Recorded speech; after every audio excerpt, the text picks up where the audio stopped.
നാട്ടിലുണ്ടായിരുന്ന സമയത്ത് ഒരു ബിസിനസ് മൈൻഡൊന്നും ഉണ്ടായിരുന്നില്ല കേട്ടോ. പക്ഷേ ഇവിടെ വന്നതിന് ശേഷം ഈ ഫ്രൂട്ട്സും ബെറിയും ഒക്കെ ഇങ്ങനെ കണ്ടപ്പോഴേക്കും ഞാനും ഒന്ന് വിചാരിച്ചു ഒന്ന് തുടങ്ങിയാലോ എന്ന്. കാരണം ഇവിടെ പലരും ചെയ്യുന്നൊരു ബിസിനസ് ആട്ടോ ഈ സമയത്ത്.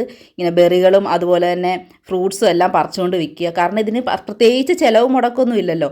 നമ്മൾ കാട്ടിൽ പോവുക അല്ലെങ്കിൽ ഏതെങ്കിലും പറമ്പിലോട്ട് കയറി ചെല്ലുക, ഇതെല്ലാം അങ്ങ് പറിക്കുക. കുറച്ച് സമയം മെനക്കെടണമെന്ന് മാത്രമേ ഉള്ളൂ കേട്ടോ. അല്ലാണ്ട് നമുക്ക് വേറെ പൈസ ചിലവൊന്നുമില്ല ഈ ഒരു സാധനം ചെയ്യാൻ വേണ്ടിയിട്ട്. ഈ നിൽക്കുന്നത് മൊത്തം റാസ്ബെറി ആട്ടോ. ആക്ച്വലി ഇത് ഞാൻ കണ്ടില്ലായിരുന്നു. ഞാൻ അതിലേക്കൂടെ പോകാൻ നേരത്ത് ആ ഒരു വഴിയിൽ റോഡരികിൽ മൊത്തം ഇതിങ്ങനെ നിൽപ്പുണ്ടായിരുന്നു കേട്ടോ. ഒരു ചെറിയ കാടാണ്, ആ കാടിൻ്റെ അകത്ത് മൊത്തം ഇങ്ങനെ നിൽക്കുവാണ് റോഡരികിൽ തന്നെ. അപ്പോൾ ഇങ്ങനെ ചുമന്ന് കിടക്കുന്നത് കണ്ടിട്ട് ഞാൻ വന്ന് നോക്കിയപ്പോൾ കൊണ്ട് മൊത്തം ഇങ്ങനെ പഴുത്ത് നിൽക്കുക കേട്ടോ. നല്ല പഴുത്തതിനാണെങ്കിൽ നല്ല മധുരം കേട്ടോ.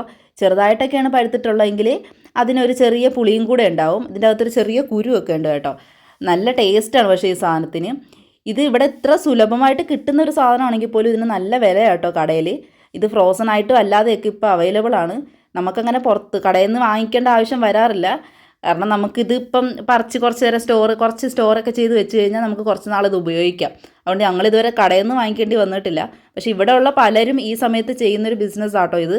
ഇങ്ങനെ പോയി പറിച്ചിട്ട് വരിക, അതുപോലെ വിൽക്കുക. അത്യാവശ്യം നല്ല പൈസ കിട്ടും ഇങ്ങനൊരു സംഭവം തുടങ്ങുവാണെങ്കിൽ. ഞാനാണെ വരുന്ന വഴിക്ക് മൊത്തം ഈ സാധനമായിരുന്നു കേട്ടോ. ഇപ്പം ഈ ചെടി ഇങ്ങനെ നന്നായിട്ട് കാട് പോലെ പിടിച്ച് നിൽക്കും. ദേ അവിടെയും എല്ലാം ഈ ചൂണ്ടിക്കാണിക്കുന്നിടത്തെല്ലാം ഈ റാസ്ബെറി ആട്ടോ നിൽക്കുന്നത്. ഞാൻ എല്ലായിടത്തും ഒന്നും പറിച്ചില്ല, കാരണം എൻ്റെ കയ്യിൽ പാത്രവും അതുപോലെ തന്നെ മഴയും കൂടെ വരുന്നത് കാരണം ഞാൻ അധികം പറിക്കാൻ നിന്നില്ല. അല്ലായിരുന്നു ഞാൻ കുറച്ച് പറിച്ച് സ്റ്റെഫിക്ക് കൊണ്ട് കൊടുത്തേനെ. അത് കാരണം ഞാൻ പെട്ടെന്ന് തന്നെ അവിടെ നിന്ന് പോകുന്നു കേട്ടോ. അത് കഴിഞ്ഞിട്ട് വരുന്ന വഴിയും കുറേ റാസ്ബെറിയുടെ ചെടി ഇങ്ങനെ വഴിയരിയിൽ നിൽപ്പുണ്ടായിരുന്നു. ആർക്കും വേണ്ടാതെ കിടക്കുമായിരുന്നു കേട്ടോ ഇതെല്ലാം.